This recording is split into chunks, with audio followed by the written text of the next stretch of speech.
김진의 도직구쇼에 오신 여러분 반갑습니다. 김진입니다. 전 오늘도 저희 도직구쇼 오픈 스튜디오 앞에 나왔습니다. 이 특검이 통일교로부터 이 금품을 전달받았다, 민주당 의원들이 이런 진술을 확보하고도 사실상 덮었다라는 특검의 이중잣대 논란이 일고 있습니다. 많은 보도에 따르면 복수의 민주당 관계자들에게 이 통일교로부터 이 금품이 전달됐다라는 의혹이 제기되고 있습니다. 특검의 수사 영역이 아니다라는 해명을 하고 있지만 이른바 별건 논란은 그간 있어 왔던 터라 이 똑같은 통일교로부터 돈을 민주당 인사가 받으면 무죄가 되는 거냐라는 야당의 공세가 거셉니다. 자, 과연 특검은 이 수사를 덮을 수 있을까요? 잠시 후에 이야기 나눠보겠습니다. 전 비가 오나 눈이 온다 매일 아침 이곳에서 여러분을 기다리겠습니다. 김지의 도직구쇼 지금 라이브로 시작합니다. 잠깐만요.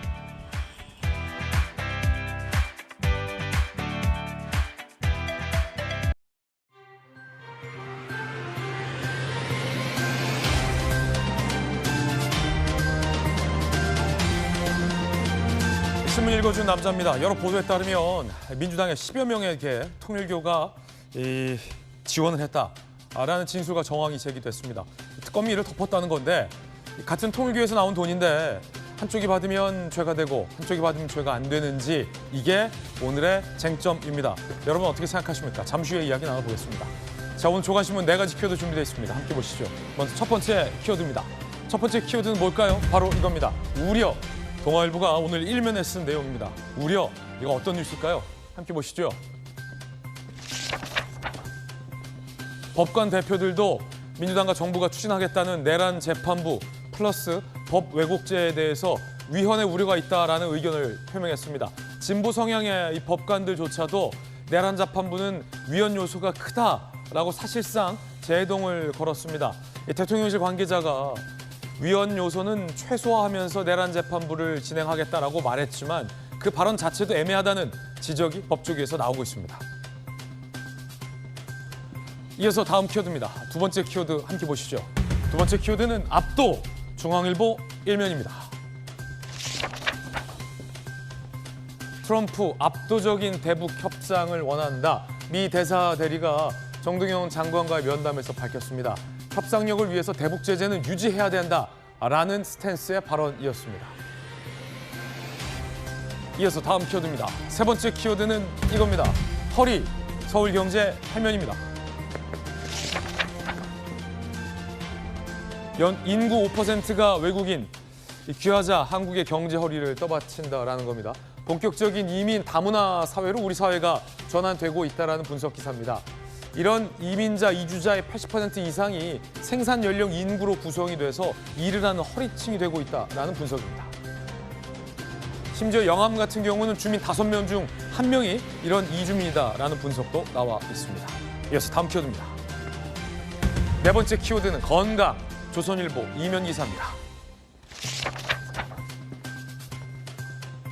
숲세권 만들고 시의 도로 40%가 자전거 전용, 창원이 튼튼해졌다라는 기사가 오늘 보도되고 있습니다. 건강도시의 비결로 뜨는 창원은 많이 걷게 하는 게 비결이라고 합니다. 많이 걷고 자전거도 많이 타시고 단 안전하게 말입니다. 그러면 성인병 등의 발병 확률이 내려간다라는 분석 기사도 덧붙였습니다. 지금까지 신문 읽어준 남자였습니다.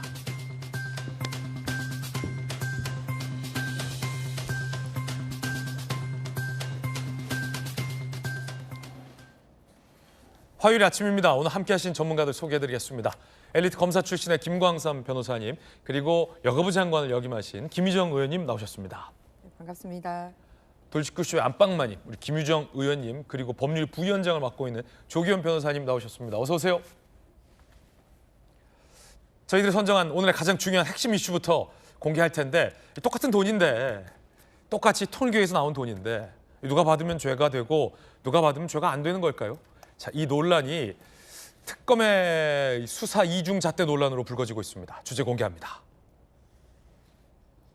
여야 모두에 돈 줬다는데 민주당 수사는 어떻게 되나? 시효 만료? 이게 무슨 얘기일까요? 통일교에서 민주당 10여 명을 지원했다라는 정황이 제기됐습니다. 통일교의 2인자 윤모 씨가 권성동 의원에게도 그리고 민주당 10여 명에게도 현금, 정치 후원금을 지원했다. 출판기념회 때 책 구매했다. 등등등등 민주당 의원에게도 금품을 지원했다라는 걸 제공했다라는 걸 특검에 진술했다는 겁니다. 그런데 민중기 특검은 야당 인사에 대해서는 매섭게 수사를 했지만 민주당 인사에 대해서는 수사조차 하지 않았다라는 사실이 드러나서 이중잣대 논란이 일고 있습니다. 특히 통일교 내부에서 우리도 민주당 쪽과 가까웠다라는 얘기도 나왔는데도 특검이 수사를 덮었다는 겁니다. 2017년부터 2021년까지 양쪽 모두 어프로치, 어프로치, 골프예요? 어프로치 접근했다는 거죠. 국민의힘보다 민주당과 가까웠다. 당시엔 거기가 정권이었다. 현 정부의 장관급 인사 등 4명과 국회의원 리스트를 특검팀이 말했다. 그런데 특검이 덮었다는 겁니다. 10여 명의 이름과 리스트를 대도 특검이 덮었다. 급기야 여야의 여러 명의 의원이 나온 상태에서 선택적인 수사를 했다라는 논란이 일고 있는데 민주당의 재선 의원들에게 금품을 줬다. 이 민주당의 재선 의원은 한학자 총재에게 경배도 했다라고도 얘기했는데 특검이 덮었다는 겁니다. 특검팀 진술 내용 2018, 2019년 현금 수천만 원과 고급 시계 등의 금품을 복수해 2명 이상의 민주당 재선 의원에게 줬다. 한학자 총재 만나러 찾아왔다. 경배의식도 진행했다. 특검에 다 얘기했다는 겁니다. 그래도 덮었다는 겁니다. 장관님, 네. 이게 뭐 이렇게 덮어요? 그러니까 민주당이 특검 만들 때 의도했던 대로 흘러가고 있는 거죠. 무슨 말입니까? 그때 국민의힘에서 문제 제기했던 게 뭐냐면 특검 추천권이 제1야당인 국민의힘이 없었습니다. 네. 그러면서 사실상 민주당하고 한통속인 다른 야당하고 자기네들만 추천을 했거든요. 그러면서 니들은 빠져 뭐 이렇게 했잖아요. 그러니까 이 임명해준 사람들 입맛에 맞게 가고 있는 거죠. 임명해준 쪽이 민주당이니까 민주당 건 덮고 가는 거죠. 두 번째 많이 문제 제기했던 게 뭐냐면은 별건 수사에 대한 문제 제기를 했던 바가 있습니다. 네. 직접적으로 특검이 구성한 내용과 별도의 사건이 나오면 그건 안 되지 않느냐라고 얘기했을 때 굳이 수사 항목에 별건 수사가 가능한 항목을 넣어서 우리가 불법적인 부분이 있다라고 얘기했습니다만 민주당 단독으로 통과시켰거든요. 이게 바로 거기에 해당될 수 있는 건데. 안 한다? 특검 수사를 안 한다? 네. 그러고 뭐냐면은 그러면은 국민의힘에 갔던 내용하고 민주당에 갔던 내용이 지금 수사가 끝난 상황에서 새롭게 밝혀졌냐? 그것도 아닙니다. 같은 시기에 나왔습니다. 같은 시기예요? 네, 8월 달에 같이 진술이 나왔습니다. 그때만 해도 지금 통일교 관련돼서 구속된 이 권성동 의원이 구속되기 전입니다. 그래서 권성동 의원에 대한 진술이 나올 때 민주당 인사 15명으로 지금 언론에 이름 나오고 있습니다만 이들에 대한 진술이 같이 나왔다는 겁니다. 그런데 골라잡게 했죠. 민주당이 뽑았으니까, 민주당이 특검을 임명했으니까 골라잡기를 했죠. 그리고 나왔던 내용에 대해서 그러면은 증거 자료가 없느냐? 아닙니다. 녹취록이 나왔습니다. 그래요? 네, 구체적으로 지금의 민주당 인사들에게 어떻게 접촉했는지에 대한 구체적인 녹취록이 나와 있는데 이런 거 8월 달부터 지금까지 다 숨겼다는 거 아닙니까? 왜 숨기죠? 그러면은 특검이 확실히 권성동 의원을 이제 기소할 때에도 이 민주당 재선 의원이 와서 수천만 원 금품 받았다. 한학자 총재에게 경배 인사하고 갔다. 이런 내용 발표하지 않았는데 김장관께서 보시기에는 고의로 특검이 숨긴 거다 국민들에게 이렇게 보시는 거군요. 그러지 않으면 왜 숨겼죠? 똑같은 시기에 똑같이 돈 준 사람이 누구에게 돈을 줬다라고 얘기를 했고 심지어는 민주당 인사에게 준 돈에 대해서는 녹취록까지 나오는데도 그걸 왜 덮었죠? 8월 달입니다. 그런데 왜 숨기고 있냐면 이제 올 12월이 되면 일부는 공소시효가 만료가 됩니다. 그러니까 숨긴 거죠. 나중에는 언제가 공소시효 만료예요? 이번 12월에 일부는 공소시효가 만료가 됩니다. 그러면은 특검이 나중에 밝혀졌는데 뭐 시간 지나서 우리 못했네 이런 식으로 할 수 있는 여러 가지 자락을 깔고 갔다는 거죠. 공소시효 만료 때까지 뭉갠 거 아니냐? 그렇습니다. 그러지 않으면 8월 달에 똑같이 알려졌는데 권성동 의원은 구속하고 왜 나머지 인사에 대한 이런 사실이 있었는지조차도 숨기죠. 이 부분에 대해서 특검은 명확하게 얘기를 해야 됩니다. 똑같은 돈을 똑같은 출처로부터 나와서 똑같은 사람을 통해서 전달이 됐다라고 얘기를 하고 있는데 한쪽은 증언이나 증거가 없이 말만 있어요. 권성동 의원의 경우는.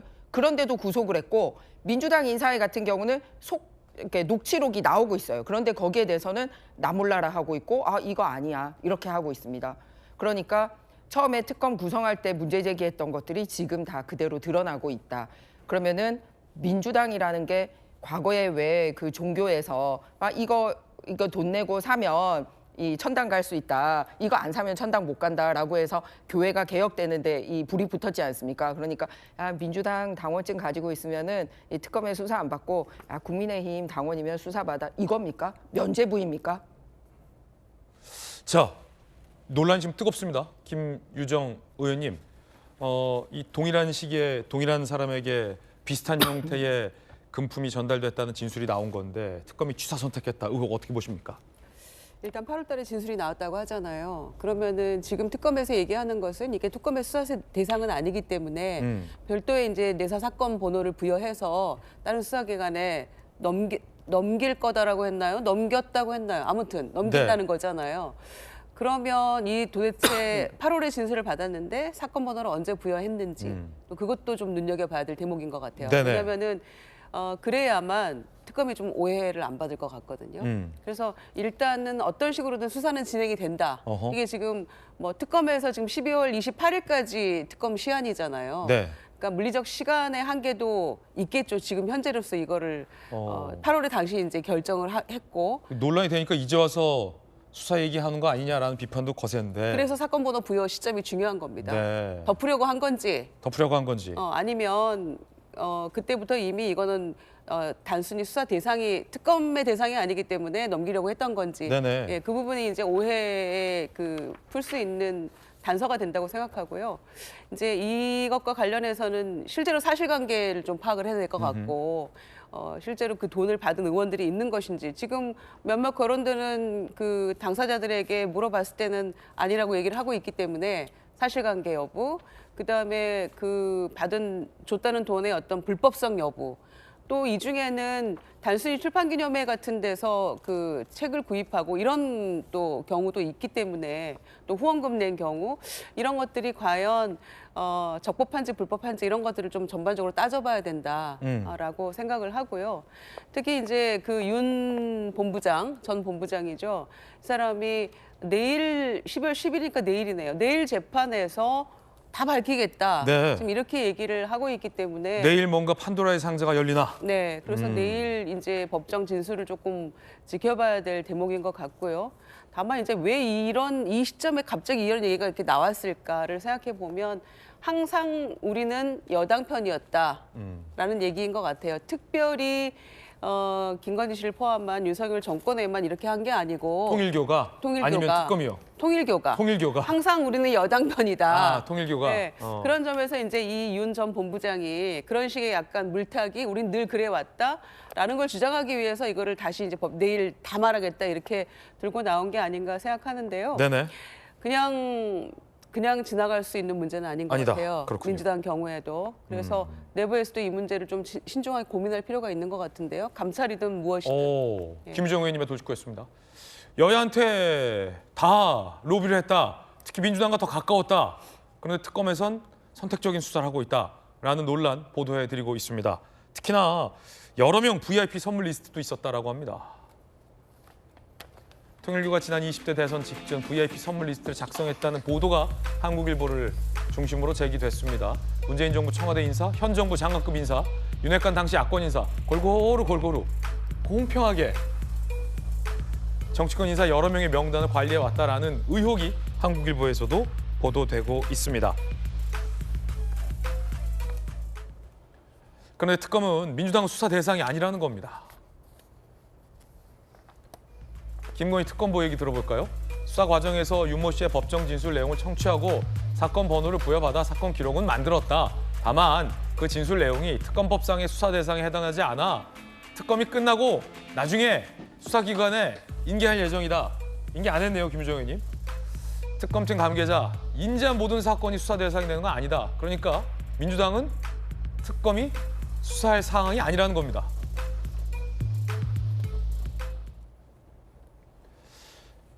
똑같이 권성동 의원도 똑같은 사람에게 비슷한 형태의 돈을 받았다라는 의혹이 제기됐습니다. 국민의힘은 수사 대상이고 민주당은 수사 대상이 아니라는 거냐라는 논란이 일고 있습니다. 주진우 의원 얘기 들어보시죠. 이렇게 금품 비리와 관련된 진술이 무더기로 나왔는데 통으로 아무것도 하지 않은 채 무마하는 것을 한 번도 본 적이 없습니다. 특히 15명 인사 같은 경우에는 수사를 하지 않은 것이 이미 저는 민중기 특검의 직무유기 혐의가 성립을 했다라고 생각합니다. 만약에 통일교 인사가 재판 과정에서 이 사실을 폭로하지 않았다면 아직도 이 사건은 무마된 채로 아마 절대 캐비넷 밖을 나오지 못했을 것입니다. 통일교라는 자금 출처도 갖고 전달한 사람도 갖고 전달한 배경도 다 갖고 받은 쪽이 민주당이면 무조건 성역처럼 수사 안 해야 됩니까? 모든 내용을 수사하는 건 아니다. 그러니까 선택적으로 취사 선택할 수 있는 권한이 특검에게 있다는 겁니다. 일각에서는 별건 수사라 수사를 안 한다라는 얘기도 나옵니다만 이미 특검의 수사는 특히나 이 김건희 특검을 둘고 싸서 별건 수사 논란이 굉장히 많았습니다. 권성동 의원, 성북토건 회장, 오세훈 시장, 브로커 2명. 관련성 낮은 사건도 특검에서 수사를 진행해서 당사자들은 별건 수사다라고 반발하는 게 16명 정도 된다는 겁니다. 이 별건도 민주당 인사가 엮이면 안 한다는 거냐라는 논란이 일고 있습니다. 그래서 검사 출신의 우리 김광삼 변호사님께 질문 드리겠습니다. 국민들은 이렇게 궁금한 분들도 많을 것 같아요. 똑같은데 권성도 의원에게 제기된 의혹이나 민주당 재선 의원 적어도 2명 수천만 원 금품의 경배 똑같은데 당사자들이 반발하는 것도 똑같은데 똑같은 사람의 똑같은 자금 출처인데 왜 수사를 안 하나? 검사 출신은 어떻게 보십니까? 지금 특검이 하는 말이 어떻게 이해하면 되죠? 그러니까 오전에 특검보 나와가지고 수사 대상이 아니다고 얘기를 하죠. 네. 전 거짓말이죠. 전 거짓말이고 지금 3대 특검이 있는데 특히 이제 김건희 특검이 수사를 좀 과도하게 하고 있죠. 수사 대상이 아닌 것도 다 수사를 했어요. 25건을 기소했는데 14건이 별건 수사입니다. 그럼 저건 자기 부정이죠. 그럼 14건 기소한 건 수사 대상이 아닌데 기소했다는 결론이 되는 거예요. 근데 이명현 특검이 굉장히 바람잘날 없어요. 본인부터 내부 정보를 이용한 주식 거래 문제가 되고 또 양평과 관련된 공무원 민중기 특검. 그렇죠. 했잖아요. 그다음에 이제 지금 3대 특검이 있는데 특히 이제 김건희 특검이 별건 수사를 제일 많이 하고 있다고 저건 보고 있는데. 그러면 이제 같은 별건이더라도 민주당이 받은 별건은 수사 안 한다 뭐 이런 논란으로 지금 이어지고 있는데. 그렇죠. 우리가 처음에 이제 권성동 의원이 그 가평에 있는 천정구에 가서 한학적 총대 절을 하고 1억 원을 받았다. 그 얼마나 충격으로 빠뜨리지 않았습니까? 근데 지금 녹취록이랄지 여러 가지 보고서랄지 정말 많은 증거들에 의하면 지금 민주당 의원들 가서 절하고 지금 3천만 원, 4천만 원 받았고 고급 시계 받았고 그다음에 민주당에도 당원 가입을 시켰다는 거예요. 그런 내용이 다 나와 있잖아요. 통일교의 진술입니다. 그렇죠. 그러면 김건희 씨가 통일교로부터 돈 받은 거를 제외하고 보면 똑같다? 사실은 아니 훨씬 많죠. 훨씬 많다? 그렇죠. 그 횟수도 많고요. 돈 양도 많아요. 그런데 지금 별건 수사를 25건 중에서 14건 해놓고는 이것은 수사 대상이 아니다? 아니면 특검이 보기에 민주당 의원들이 받았다라는 의혹은 별건에서 한 단계 더 나가서 별의 별건이기 때문에 수사를 안 한다. 아니 전에부터요. 이거 별건 수사 아니냐 하면 특검법에 수사하다가 인지한 사건은 수사도 되어 있다 이렇게 계속적으로 변명을 해왔거든요. 네네. 근데 오직 왜 이 사건만 이거 별건이고 특검법과 관련된 없는 수사다고 해서 이걸 왜 어떻게 보면 제쳐버렸냐 이거죠. 근데 결과를 따지면 이제 선별적 특검을 했다고 볼 수밖에 없고 아마 저 수사를 하다가 민주당과 관련된 게 나오니까 굉장히 뜨악했을 거예요. 그래서 특검으로 임명을 민주기 특검을 해줬는데 본인이 민주당을 또 수사하게 되면 이거 특검의 어떤 방향이 다르게 갈 수밖에 없거든요. 근데 그러다 보니까 이걸 수사하지 않는가 싶고 근데 문제는 이런 거죠. 아니 수사를 해야지 왜 내사로 처리를 합니까? 저건 내사입니까? 그렇죠. 내사 사건 자체는 정식 수사하지 않고 그냥 묻어두는 거예요. 음. 그래놓고 자기들이 수사하지 않고 만약에 저 사건 자체를 인계할지 않을지 모르겠어요. 내사 사건 자체는 사건을 정식적으로 부여하고 입건이 한 그러한 사건이 아니기 때문에 저거 자체는 그냥 수사기관에 이거 범죄 혐의가 있으니까 수사해봐라 그러지 않고 그냥 뭉뚱그려가지고 그냥 수사기관에 넘겨버리면 수사기관에서 의지가 확실히 있지 않으면 또 저걸 발견하지 않으면 수사하기가 어려운 측면이 있고 무엇보다 중요한 것은 저건 정치와 관련된 사건이잖아요. 시효가 있어요. 네. 그럼 일부는 지금 10월 달에 시효가 완성된다는 거고 순차적으로 완성이 되겠죠. 시효가 끝난다는 뜻이에요? 그렇죠. 특검 넘겨가지고 1, 2년 지나버리면 특검 다 끝나버리면 수사할 수 있습니까? 그러니까 교묘하게 제가 볼 때는 머리를 써가지고 이게 나중에 이거 자체를 그냥 뭉개버리면 직무유기랄지 직권남용죄가 될 수 있으니까 내사 사건으로 살짝 부여해놓고 사건 자체를 대충 처리하려고 하는 게 아니었느냐. 이제까지 민주기 특검이 하는 방식대로 하면 수사 열심히 해서 다 드러내야죠. 네. 그러면 결과적으로 이제 선택적 수사를 했다고 볼 수밖에 없고 뭐 특검을 하라고 했더니 뭐 민주당 파출소의 역할을 하고 있지 않은가 그런 의구심이 드는 거예요. 김건삼 변호사의 강한 비판적인 어떤 개인적 의견도 주고 계십니다. 여러분 어떻게 생각하십니까? 언제 수사를 수사기관에 넘기려고 했는지가 굉장히 의문스러워요. 사건 번호는 부여했다. 나중에 수사기관에 인계할 예정이다. 그 말을 100번 믿는다 치더라도 똑같은 의혹에 대해서 야당 인사에 대해서는 특검이 직접 수사하고 기소하면서 여당, 민주당 인사에 대해서는 나중에 우리가 수사기관에 넘길 생각이었다라고 말하는 것도 조금 특검의 대처가 다른데 조기현 변호사님. 언제 수사기관에 인계하려던 생각이었을까요?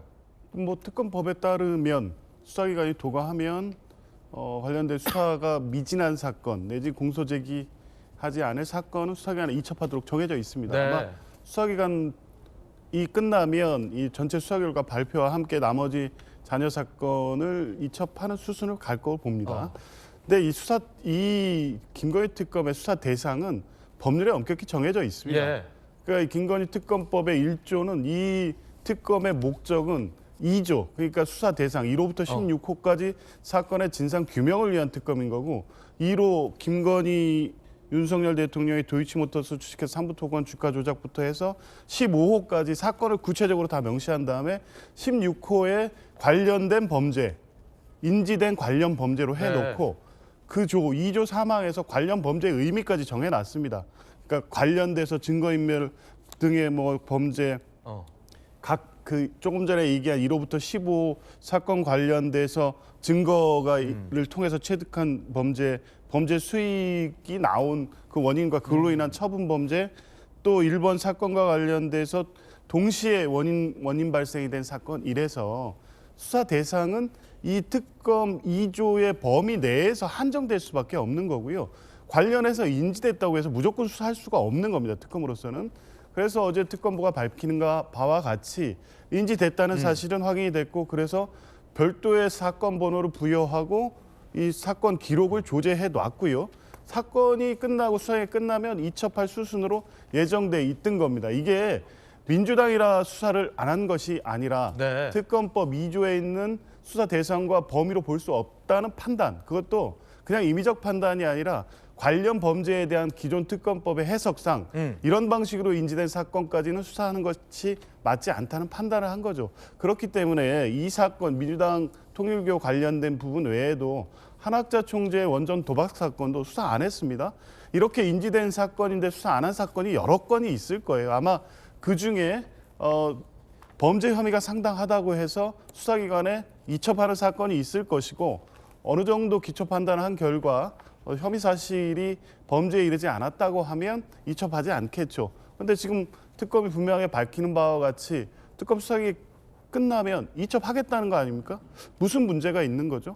특검법에 따른 판단을 했고 수사기간이 끝나면 이첩을 할 것이고 수사가 진행될 것입니다. 무슨 문제가 있다는 것인지 잘 모르겠습니다. 네. 여러분 어떻게 생각하십니까?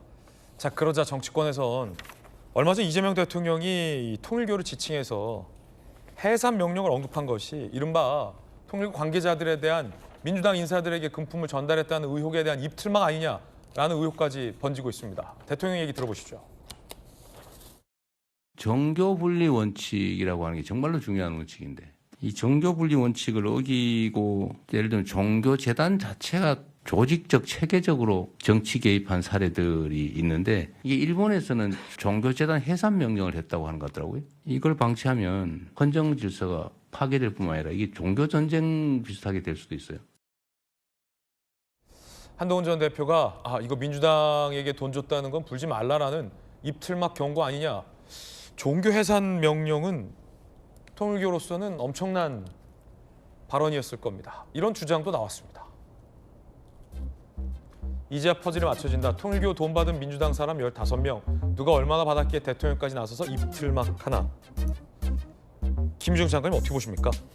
일단 우리가 대장동 항소 포기 사건이 있었을 때도 이게 어디까지 보고됐는지에 대한 논란이 있었습니다. 차관이 관여를 한 게 명백하게 드러났고 관여해서는 안 되는 장관이 또 관여를 했었잖아요.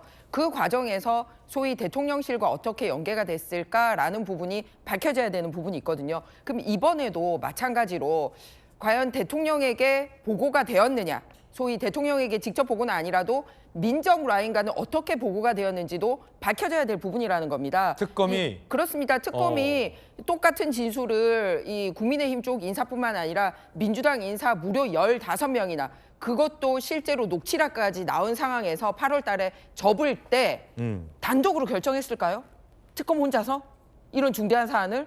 그러면은 이 사실을 법무부 장관하고는 어떻게 논의를 했을 것이며 소위 대통령실 민정 라인에는 어떻게 보고했을 것이며 민정수석은 대통령에게 보고했는지 안 했는지 이 모든 거를 다 밝혀야 됩니다. 그런데 수사 대상 아니다라고 얘기한 거는 자체 판단인지 어디까지 보고가 됐는지 이런 게 안 밝혀졌잖아요. 그래서 특검하라라고 얘기를 하고 있는 겁니다. 똑같은 사항인데도.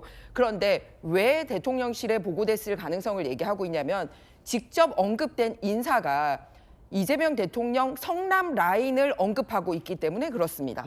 이 녹취록에 따르면은 이재명 성남시장 때부터 그쪽 라인과 가까운 사람들하고도 그 관계를 맺어줬다라는 얘기가 나오고 있고요.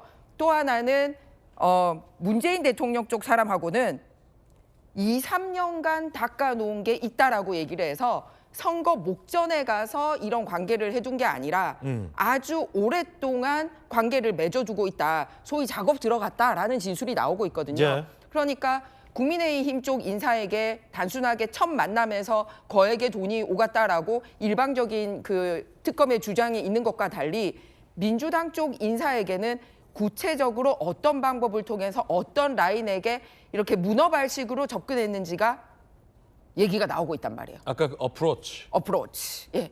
그렇기 때문에 이 부분에 대해서 대통령실까지 보고가 됐다면 보고가 안 된 거 증명해야 돼요. 보고가 됐다면 대통령이 이런 말하는 부분이 야, 해상까지 갈 수 있어. 그러니까 한학자 총재 한 명이나 윤 본부장이 개인적인 처벌 받는 게 아니라 종교 전체가 다칠 수 있어라는 사인이 간 거잖아요. 차이가 있는 거 제가 말씀드리겠습니다. 정청래 대표는 통일교와 국민의힘의 연루 의혹이 밝혀지면 정당 해산이 10번이고 100번이고 갈 수 있는 건이라고 얘기를 하면서 국민의힘을 공격하는 발언을 했었습니다. 그런데 대통령은 국민의힘을 공격하는 발언은 당대표가 했는데 이 종교재단을 공격하는 발언이 나옵니다. 그럼 이 사이에 무슨 일이 있었나? 그전에는 국민의힘만 연동이 된 줄 알았기 때문에 정청래 대표는 이런 식으로 야, 니들 당이 해산당할 수 있어. 이렇게 얘기를 했지만 더 많은 정보를 가지고 있는 대통령실은 당이 아니라 여기서 더 불면 니네 종교단체가 다칠 수 있어 라고까지 가지 않았냐. 그러면 그 사이에 일어난 일이 뭐냐. 민주당 인사가 관여됐다라는 이 진실이 있었다라는 거죠. 우리는 몰랐지만 특검 측은 알고 있었지 않습니까? 그래서 이 부분에 대해서는 국정조사 하든지 특검하든지 밝혀야 됩니다. 김희정 의원님의 강력한 또 비판 개인적 견해 주셨는데요. 특검이 이걸 덮으려고 했을까? 왜 수사를 안 했을까? 권성동 의원, 민주당 재선 의원들 똑같이 돈 받았는데 왜 한쪽은 특검이 직접 수사하면서 한쪽은 별건이라고 안 한다고 하는 걸까? 대통령은 왜 이 통일교 해산 얘기를 꺼냈을까? 등등 많은 의혹들이 제기되고 있습니다. 여러분 어떻게 생각하십니까? 사건 번호는 부여했을까요? 아까 특검 번호는 부여했다라고 하는데 함께 보시죠. 민주당 10여 명에도 금품 전달했다. 일부 사건 올 12월 이후 공소시효가 만료된다는 거예요. 그럼 특검 수사기간 끝나고 수사기관 이첩하면 공소시효 끝나는데 앞뒤가 맞지 않는다라는 지적이 나옵니다. 특검은 12월에 활동이 종료되는데 민주당에게 돈 줬다라는 공소시효 일부는 12월에 만료된다는 겁니다. 특검 종료하고 수사기간에 인계한다는 건 1월인데 공소시효가 다 끝난 다음에 인계하면 수사가 되겠냐라는 거죠. 말이 안 된다라는 얘기도 나오고 있습니다. 뭔가 김정의님 아까 김 의원님 말씀하신 것처럼 특검의 설명이 깔끔하진 않네요. 클리어하지 않고 뭐 깔끔하게 딱 안 떨어지는데. 그러니까 특검의 수사 대상이 아니라는 그 얘기가 경우에 따라서는 지금 이 민주당 건에 대해서 굉장히 소극적으로 해석한 거 아니냐라는 국민의 인식을 불러올 수 있다는 생각도 들어요. 그러니까 이제 특검이 대상이 아니기 때문에 말은 맞겠죠. 그리고 일단 사건 번호 부여했으니까 우리가 이거를 덮고 가자는 건 아니다라는 말도 저는 맞는 말이라고 생각해요. 공소시효가 끝나잖아요. 근데 이제 그 관건은 그건데 뭐 모두가 끝나는 건 또 아니니까 정치자금법 위반이 7년이라고 해요, 공소시효가.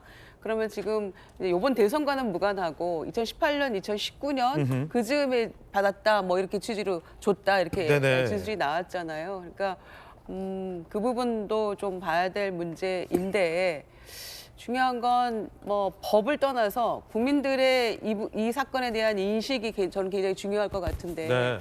어떻게 보면 민주당이 굉장히 좀 저는 심각하게 봐야 된다고 생각해요. 심각하게 봐야 된다. 예, 그래서 이거를 좀 명확하게 파헤쳐야 될 텐데 예. 그냥 지나갈 수는 없다고 생각해요. 이미 뭐 재선 의원 누구 막 이렇게 얘기를 했다고 하니까 당사자가 부인하더라도 그냥 지나갈 수는 없는 문제가 이미 돼버렸다고 저는 생각하거든요.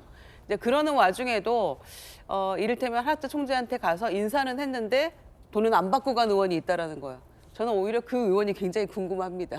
훌륭한 분 아닙니까? 그래서 지금 이렇게까지 얘기가 나왔으면 당에서도 그냥 강 건너 불구경하도 볼 수는 없다는 생각이기 때문에 어떤 식으로든 뭔가 당 차원의 조치는 저는 있어야 된다고 생각합니다. 나중에 뭐 그 사건을 넘겨서 수사대로 진행이 되더라도 이 부분을 그냥 바라볼 수는 없을 것 같아요. 당에 좀 심각하게 이 사건을 좀 보고 위기 상황이라고 저는 봐야 될 것 같거든요. 그래서 이 부분을 아까 말씀드린 것처럼 뭐 윤리감찰이건 아니면 뭐 뭔가 적극적인 그 입장을 취하지 않으면 안 될 것 같다. 네. 그런 생각이 드네요. 정청래 대표가 앞서 김 장관님 말씀하셨듯이 국민의힘과 통일교의 이른바 유착관계가 드러나면 국민의힘은 해산 정당이 돼야 한다라고 비판했는데 민주당과 통일교의 유착관계가 드러나면 그러면 같은 잣대로 민주당도 해산되는 겁니까? 그러니까 정당 해산 대상인지 여부는 이에 대한 판단은 이 사건을 동일한 기준으로 놓고 평가할 수는 없다는 걸 전제해야 될 것 같습니다. 네네. 일단 지금 뭐 윤영호 본부장이 진술했다는 내용은 정치 자금 수수와 관련된 거고 실제 일부 나온 금액을 보면 1년 1인 한도 범위 내에 있어서 이게 합법적 정치자금 수수인지 아니면 어떤 별도의 다른 어떤 의사 전달이 됨으로써 불법적 정치자금 수수인지 확인해 봐야 되겠지만 외양은 일단 합법적인 거고요.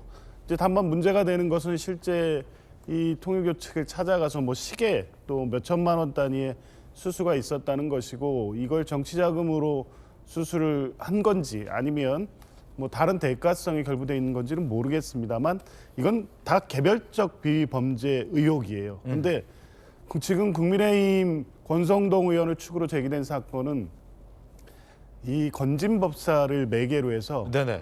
당시 윤핵관의 핵심인 권성동 의원 그리고 김건희 씨까지 관여가 돼서 대선 그리고 2013년 초에 국민의힘 전당대회까지 조직적으로 통일교가 당원 가입하면서 관여된 사건입니다. 이것은 원래 통일교가 이 목표로 하고 있는 정교 일치 사회를 국민의힘을 통해서 구현하고자 하는 것이 실현이 된 것이고요. 그게 조직적 당원 가입까지 어느 정도 확인이 됐다고 하면 이것은 정교 분리를 원칙으로 하는 헌법에 위반되는 게 분명하니까 이제 그런 측면에서 보면 정당 해산 사유가 될 수도 있다라고 말씀을 했던 것이고요. 이제 그런 측면의 하나의 이 사건의 내용과 지금 민주당 관련해서 윤영호 본부장이 했다는 내용의 사건은 실제 좀 다르다.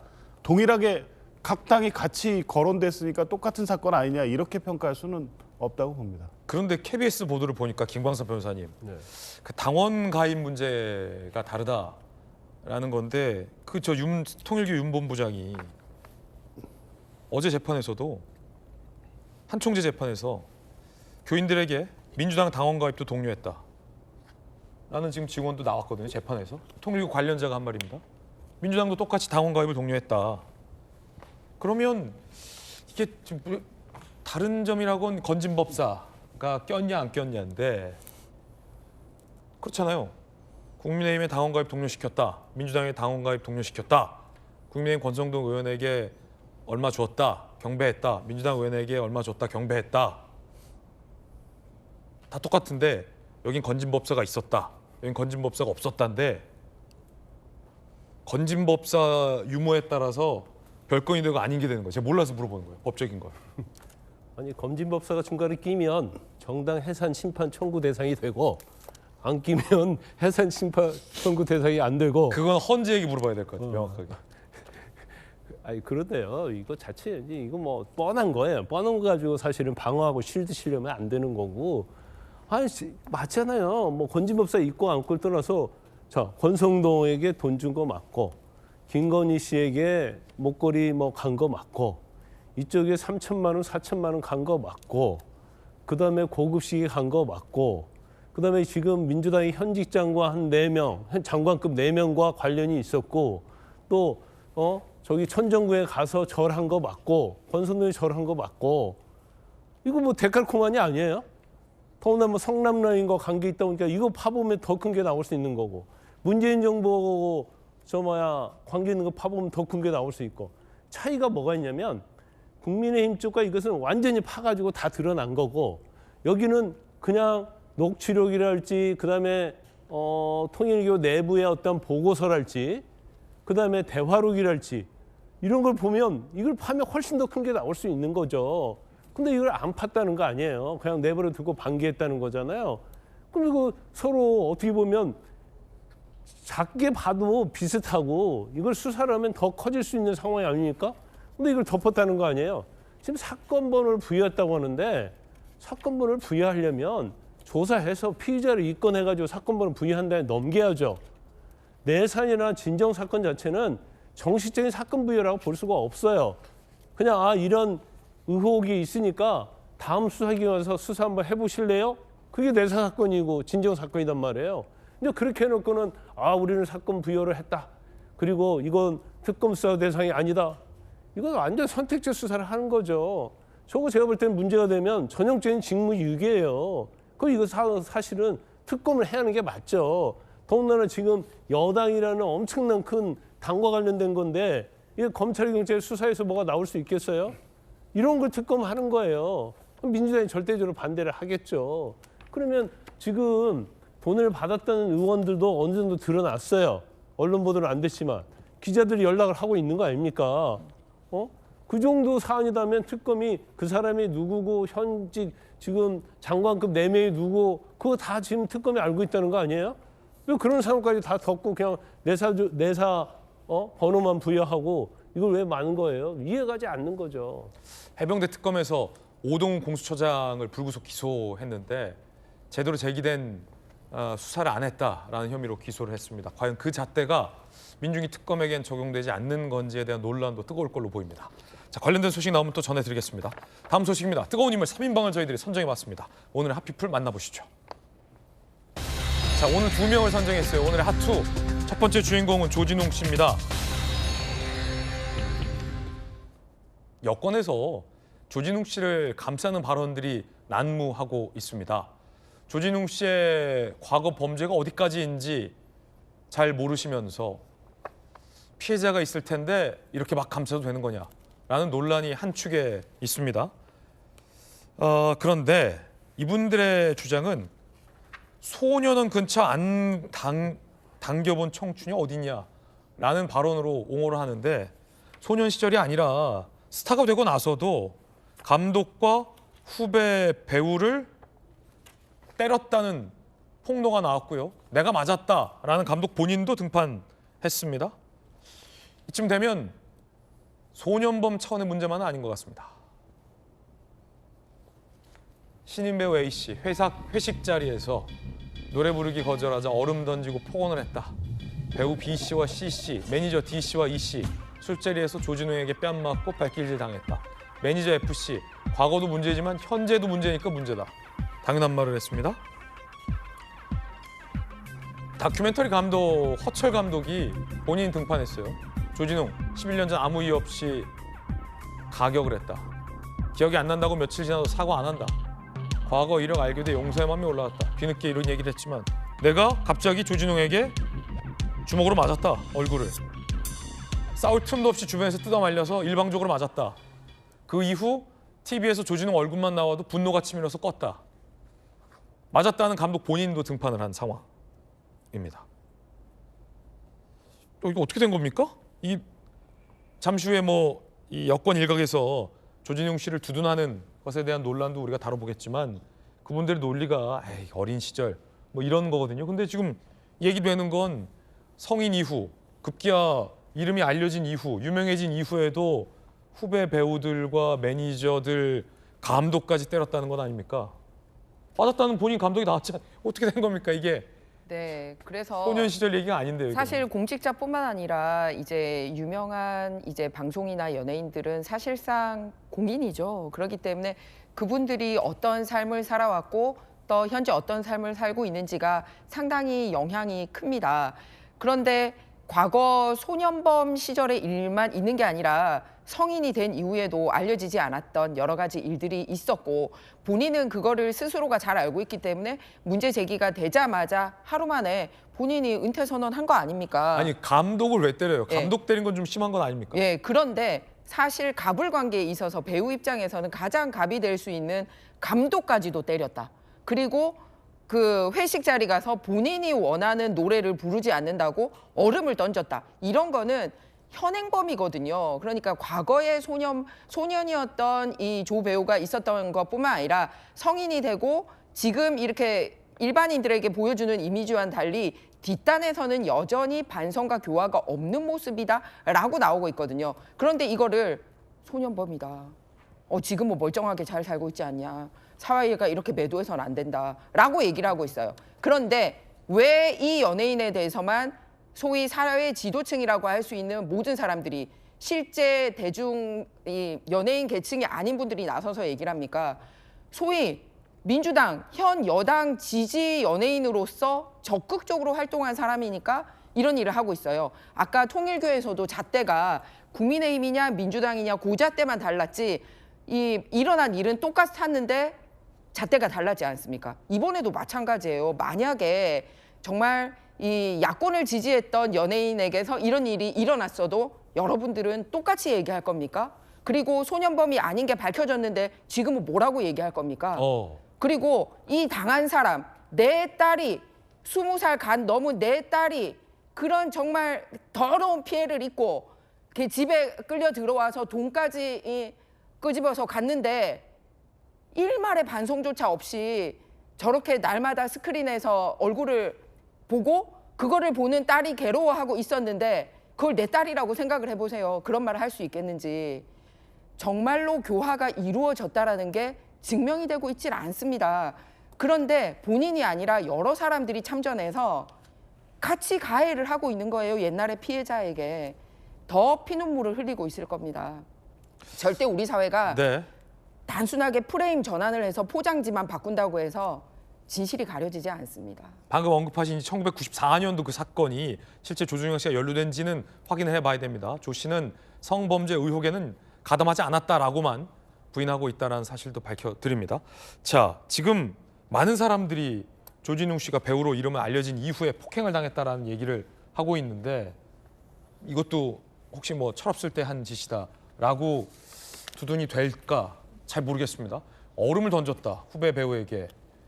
아니 누가 얼음 던져본 적 있어요? 없죠. 없죠. 인격자시니까 없잖아요. 감독님도 여기 카메라 감독님들 한 분, 두 분, 세 분, 네 분, 다섯 분 스튜디오에 6분, 7분, 8분, 9분 계신데 저 태어나서 감독 때려본 적 한 명도 없거든요. 김유정 의원님 있으세요? 아이 때리면 안 되죠. 때리면 안 되잖아요. 그 얼음 맞은 맞으면 맞았지 감독님한테 제가. 감독님도 안 때려요. 네. 아유, 웃을 일이 아닌데 전 쓰는 웃음이 나옵니다. 그러니까 얼음 맞은 그 후배 배우가 지금 뭐 스타가 됐다고 하는데 트라우마가 여전할 거라고 저는 생각하거든요. 네. 그리고 아까 다큐 감독도 처음 본 날 맞았다는 거잖아요. 그리고 사과하라고 요구했더니 당사자는 답이 없고 매니저가 와서 무릎 꿇고 사죄를 매니저는 또 무슨 죄입니까? 그러니까 영문도 모른 채 처음 본 날 맞았을 때 그 황당함. 그래서 저는 조진우 씨가 나오면 TV 껐다는 말을 충분히 이해할 수 있을 것 같아요. 네. 그래서 단순히 소년범이 이제 갱생의 어떤 표본이 아니냐, 그리고 뭐 청소년들에게 희망이 되는 거 아니냐, 교화가 된 거 아니냐, 이런 얘기가 뭐 일면 맞을 수 있다고 하더라도 저는 폭행이나 면허 취소될 정도의 음주가 성인된 이후에 있었기 때문에 현재 진행형이라고 저는 생각합니다. 네. 그런 점에서 이거를 그냥 이렇게 마냥 덮고 갈 수 있는 문제인가, 이렇게 두둔하는가. 예. 저는 항상 피해자 중심주의라고 우리가 얘기를 해왔었는데 그것은 선택적인 레토릭이었나, 저는 그런 말씀 드리고 싶고요. 네. 최근에 과거에 어떤 이제 물론 조진우 씨 경우에는 본인이 재가를 치렀지만 그 단죄를 받았지만 또 최근에 그냥 알려지지 않았던 소위 아이돌 스타들의 과거 전력 때문에 연예계에 완전 영원히 퇴출당하는 케이스도 네. 있었고, 그다음에 학폭 전력 때문에 이를테면 한예종 합격 취소된 경우도 있었잖아요. 네. 그러면 이거 괜찮다고 하면 다 어떻게 합격 다시 시켜줄 건가요? 너네도 그냥 다시 돌아와 아이돌 스타들, 이렇게 얘기할 수 있나요? 그러니까 그런 것과 조금 형평성이 맞아야 된다라는 차원이고요. 본인이 연예계 은퇴 선언을 한 것은 본인의 선택이었습니다만 그 과정에서 조금 더 피해자들에게 사과도 좀 하고 그게 좀 더해졌으면 어땠을까. 그런 태도를 견지했더라면 국민들의 바라보는 시각도 좀 달라질 수 있었을 게 아닌가. 저는 뭐 그런 아쉬움도 많이 남습니다. 네. 그런데 국무총리 산하에 검찰개혁자문위원장이 조진웅 씨는 비행 청소년들의 희망의 상징이다라고 치켜세우며 조진웅을 비판하는 여론에 집단적 링치다라고 비난을 했습니다. 아니 도대체 국무총리 산하에 검찰개혁자문위원장이 왜 조진웅 씨를 옹호하는 겁니까? 검찰개혁이나 하시지. 조진웅을 무대에서 끌어내린 사회의 비정의 분노 아무도 안 끌어내렸어요. 본인이 은퇴한 거지. 아니 말은 바로 해야죠. 갱생 가능 증명한 인물로 비행 청소년들의 희망의 상징이다. 정이 아닌 집단적 린치다. 이렇게 두둔을 했는데 희망의 상징. 아니 이게 교화가 됐습니까? 김건선 변호사님. 감독 때리고 후배 배우 얼음 던지고 매니저에게 때렸다라는 증언도 나온 인물인데 희망의 상징이라뇨. 배울 거 무서운데. 그리고 국무총리 산하의 검찰개혁자문위원장이 도대체 왜 이 문제에 끼어드는 겁니까? 근데 처음에 저도 이 기사 접하고요. 30년 전에 어떻게 보면 이제 철없던 어린 시절에 어떤 그 비행을 가지고 저렇게 정말 성실하게 살아와서 정상의 자리에 올린 배우를 저런 식으로 비판하고 끌어내리는 게 옳은가? 거기에 대해서 저도 상당히 비판의 시각을 가지고 있었어요. 근데 한 걸음 더 들어가서 보니까 어떤 문제가 있냐면 30년 전의 범죄가 철없던 시절에 그냥 뭐 자존감 치고 그런 범죄가 아니고 지금 여러 가지 걸 종합해 보면 강도 강간이 했던 내용이 거의 드러나고 있어요. 이건 사실 좀 더 확인했지만 거기에 대해서 조진웅 씨가 말을 안고 있기 때문에 제가 볼 때는 사실인 것 같다고 생각이 들고 그 당시 이제 기사 내용에도 그게 다 나와 있거든요. 그러면 이건 철없던 시절에 있었던 얘기가 아니다라는 거고 아까 그 여권의 뭐 시인이 그런 얘기했더라고요. 소년원 근처에 안 가본 사람이 있냐고. 그것도 볼까요? 김어준 씨의 고정 출연했던 류근 시인이 조진웅 씨를 이렇게 옹호했습니다. 함께 보시죠. 소년원 근처에 안 당겨본 청춘이 어디 있냐. 우리나라 인구 중에 2천만 명이 전과자다. 왜 조진웅을 문제 삼느냐. 앞서 질문 드릴게요. 검찰개혁자문위원장과 류근 시인 발언 어떻게 생각하십니까? 아니 소년원 근처에 여기 가본 사람이 있어요? 99% 이상은 소년원 근처에 가본 적이 없어요. 더군다나 갱생의 성공 사례라고 하는데 성공하지 못했다는 거 다 드러난 거 아니에요? 빠진 사람이 수없이 많잖아요. 그 이후에도. 그렇게 볼 수 없다는 거고. 그다음에 지금 조진웅 씨 자체가 이름 바꿨잖아요. 그러면 지금 8년 전부터 계속적으로 소년 보호 사건에 대해서 얘기를 했는데 침묵했다는 거 아니에요? 그걸 숨겨왔고 유선적인 삶을 살아왔다. 이렇게 볼 수밖에 없는 거예요. 그 당시에 질문을 받았을 때 내가 그때 정말 잘못했다. 그리고 그 피해자들에게 사죄를 드린다. 정말 나는 씻을 수 없는 그러한 나의 과오에 대해서 평생을 짊어지고 살겠고 더 열심히 살겠고 또 그러한 피해자를 위해서 노력하겠다. 그렇게 했다고 한다면 갱생이 된 거죠. 그리고 우리 저런 삶에 박수를 보낼 수 있어요. 근데 그렇지 않잖아요. 그렇게 엄청난 정말 상상할 수 없는 범죄를 저질렀고 이름을 바꿔가면서 숨어서 지냈고 그래서 마치 자기가 정의의 사도인 것처럼 뭐 홍범도 유해 송환 때 80점 광복절 기념 때 더구나 영화에서 이재명 대통령 영화를 보면서 마치 본인은 정말 이제까지 정의롭게 살아온 처럼 행동을 했기 때문에 거기에 우리가 사실은 굉장히 배신감을 느끼는 거 아니겠습니까? 네. 그래서 단순히 30년 전에 했던 걸 가지고 왜 그러냐 이렇게 말하는 건 사안의 본질을 모르고 하는 얘기예요. 자, 갱생이 됐다고 합시다. 갱생이 됐다 하더라도 사실은 정의로운 이미지를 가지고 배우 역할을 하면서 브라운관에 나타나는 것 자체는 불편한 거죠. 근데 본질은 파악하지 않고 30년 전에 있었던 일 갖고 왜 문제를 삼냐. 그 얘기만 하고 있는 거예요. 그러면 우리가 생각할 때 지금 보면 여권 인사들이 주로 그렇게 하고 있잖아요. 예. 이재명 대통령하고 영화도 보고 그다음에 자신들의 어떤 성향이 같으니까 정체성이 똑같으니까 뭐 성범죄 그런 거 안 필요 없고 살인을 저질렀어도 우리 편은 우리가 옹호해 줘서 보호해 줘야 한다. 그런 논리밖에 되지 않는 거 아니에요? 여권이 여권답게 행동을 해야죠. 잘못한 건 잘못됐다고 얘기를 해야죠. 그런 저런 행태 무조건적으로 뭔가 쉴드를 치고 자기 편에 대해서 옹호하려는 저는 태도 자체는 정말 잘못된 겁니다. 소녀는 근처 안 다녀본 청춘이 어딨냐? 소녀는 근처에 안 다녀본 청춘이 어딨냐? 물론 모두가 다 소년원을 갔다라는 취지의 발언은 아닐 거예요. 저분이 시인이고 김원윤 방송 고정 출연자였다면서요. 굉장히 유명한 작사가이시기도 하잖아요. 그만큼 어린 시절에 미성숙했던 자아로서 누구나 다 한 번쯤 실수할 수 있다라는 발언을 저렇게 표현한 것 같은데 감독 때렸잖아요. 감독 왜 때립니까? 소년원 갈 수 있다 쳐요. 다 소년원 근처 갔다고 쳐요. 저는 뭐 조진웅 씨의 30년 전 과거 사건은 뭐 당연하고 배우 이후에 이제 최근에 드러난 몇 개의 폭행 사건 등 비올 생각이 전혀 없고요.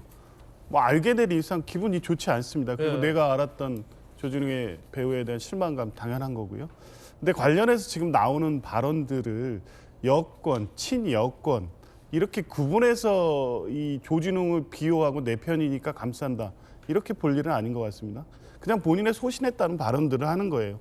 소년법의 취지상 이렇게까지 공격하는 것이 과연 무엇을 위한 것이냐 문제제기할 수 있는 거죠. 그건 진보와 보수의 문제는 아니라고 보고요. 오늘 보니까 김재련 변호사도 똑같은 취지의 얘기를 했더라고요. 이런 식의 보도 양태 공격이 과연 우리 사회의 합리적 이성 뭐 이런 취지의 글을 올렸습니다. 그러니까 이건 진보니까 우리 편 같아서 감싸고 보수니까 이 범죄를 엄중해 이렇게 접근하는 문제도 아니고 그렇게 형성돼 있는 지금 사회적 이 논쟁의 장이 아닙니다. 그냥 알게 됐으니 불편하고 그래서 그런 감정들이 여과 없이 표출이 되고 있지만 그래도 적정 정도의 어떤 절제 이거는 조진웅 개인에 대해서는 그럴 수 있지만 또 한편에서 아직 여전히 과거의 사건에 매여서 사는 피해자도 있지만 소년범을 어린 시절 어떤 일탈로 인해서 평생 그렇게 살아가지만 갱생을 통해서 건전한 사회인으로 거듭나기 위해서 또 살고 있는 그때 이제 소년범들이 있을 수 있죠. 근데 모든 소년범을 다 이렇게 그러니까 이제 비판하는 게 아니라 예. 조진웅 씨에 대한 비판 여론이 있는데 그걸 이 검찰개혁자문위원장이나 류군 씨나 박범계 의원이나 김원희 의원 등이 마치 모든 비행 청소년들에 대한 문제인 것처럼 조진웅 씨에 대해서 두둔하니 논란이 좀 되는 것 같아요. 그러니까 조진웅 씨를 두둔한다기보다는 소년법의 취지를 볼 때 이렇게까지 접근하는 게 맞느냐는 얘기를 하는 거고요. 뭐 조진웅 씨를 누가 두둔합니까? 그래서 이 내용도 박찬훈 씨나 류근 씨는 조진웅 두둔한 거 아닙니까? 두둔하고 그거를- 있잖아요 지금. 그거를 두둔이라고 할 수 있을까요? 아, 그런가요? 알겠습니다. 예. 네, 네. 저는 그렇기보다 뭐 조진웅 배우에 대한 아쉬움, 안타까움 이런 정도의 표현인 거지. 그 과거 사건을 두둔하거나 조진웅 씨의 그 이후의 인성이나 태도 이걸 뭐 두둔하는 건 아니잖아요. 범죄 행위까지 합리하거나 두둔하지 않았다. 그러니까 그 앞에 있는 본질적인 그렇죠. 측면은 조준웅 씨가 이런 측면도 있지만 이제 좀 용서해주자 이렇게 말하는 분도 있지만 이거는 그 범죄에 대한 두둔이라고 볼 수는 없는 거고. 맞아요. 행위에 대한 두둔은 아니에요. 아니죠. 그건 분명히 아니지 않습니까? 이 논란이 이런 논쟁이 어디로 가야 되느냐, 우리가 이런 부분을 놓치어서는 안 되지 않느냐의 문제 제기는 진보나 보수를 막론하고 나올 수 있는 거예요. 근데 네. 굳이 그 중에 이제 그렇게 소신 있게 이 비판을 감내하고 또 목소리를 낸 분들이 몇 분이 이제 뭐 여당의 국회의원도 있고, 근데 이제 아까 그 검찰개혁위원장 자문위원장이란 분은 형법 교수신 것 같은데 형사적 정책적 입장에서 그런 입장 낼 수 있는 거죠. 뭐 그거는 그 말을 했다고 해서 비판받을 것까지 감내하면서도 나는 이런 사안에 대해서 이렇게 보겠다는 소신 발언을 한다고 봅니다. 저는. 네. 돌아오라 조진웅. 급기야 한 인사는 또 이런 발언을 했는데 공교롭게 또 여권 인사로 분류가 됩니다. 그런가 하면 조진웅 씨가 2017년에 소년범 관련된 질문을 받았지만 그때 말도 안 되는 소리다라며 강력 부인했던 과거 전력도 논란이 되고 있습니다. 조진웅 소년범 관련 첫 제보 받은 뒤 미성년 무명 시정 저지른 잘못 있냐라고 물었는데 말도 안 되는 소리다라며 8년 전에 이미 조진웅 씨 측이 부인을 했었다라는 겁니다. 자, 김유정 장관님 또 여가부 장관이잖아요. 여가부에서는 이 청소년의 어떤 계도 이런 문제도 다 관할하셨잖아요. 네. 어떻게 보십니까? 물론 이 소년법 보호법의 취지는 우리 조기현 변호사님 말씀 주신 것처럼 얼마든지 이 갱생할 수 있는, 그래서 우리 사회의 정상적이고 성실한 대한민국의 건강한 일원이 될 수 있도록 교화의 어떤 가능성을 줘야 된다. 그래서 앞서 이제 말한 분들도 아마 이제 그런 취지로 너무 이제 소년범 때 시절을 성인이 될 때까지 낙인 찍어서 안 된다라는 어떤 철학적인 말씀을 이제 주신 것 같은데, 조진욱 씨 문제로 좀 좁혀보면 2017년이면 8년 전이긴 해도 조진욱 씨가 꽤 유명했던 시절인데 본인의 이제 어떤 소년범 과거 범죄 전력에 대해서 강하게 부인했었다. 그럼 과연 그가 진심으로 뉘우치고 그 소년보호법의 취지대로 이 갱생이나 교화가 됐는가에 대한 퀘스천 마크, 여전한 논란이거든요. 어떻게 보십니까? 네, 맞습니다. 기회가 왔을 때 거기에 대한 반성이 있었다면 그래도 마음에 그걸 담고 있는 사람이구나. 소년법 논쟁은 거기서 멈출 수 있었을 겁니다. 그런데 아주 강하게 부인을 했죠. 예, 그러기 때문에 같은 언론사에서 8년 동안 멈추지 않고 취재를 했던 것 같습니다. 계속해서 얘기가 나오고 있으니까. 두 번째는 그때 인정하고 반성만 없었던 게 아니라 그 이후에도 소위 계속 직장 갑질이라고 할 수 있는 행태들이 한두 건이 아니잖아요. 지금 계속해서 얘기가 나오고 있습니다. 오히려 여권 인사들이 조진웅 배우를 감싸면 감쌀수록 이 사람 알고 보니 소년범 아니고 이렇게까지 많이 나빴는데 라는 증언이 이어지고 있지 않습니까? 처음 본 사람에게도 이렇게 가격하고, 그리고 원하지 않는 노래, 그러니까 원하는 노래를 불러주지 않는다고 얼음을 던지고, 그리고 뺨을 맞았다라는 사람까지 나오고 있습니다.